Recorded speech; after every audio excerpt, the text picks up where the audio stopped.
Hello everyone, today we are going to learn basic Ibis X tutorial how to deselect. So for example, I will create brush tools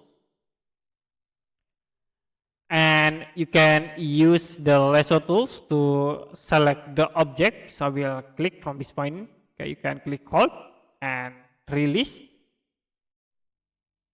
Now after it, if you want to deselect this object, you can click the selection tools and then click on remove selection area. So it will be automatically deselect the object. Okay, we will create again a new lasso in here. And you can copy and now paste.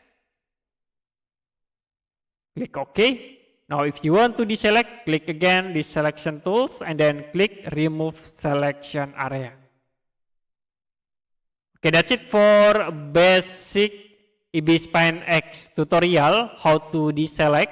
If you have any question about tutorial, you can comment below this video.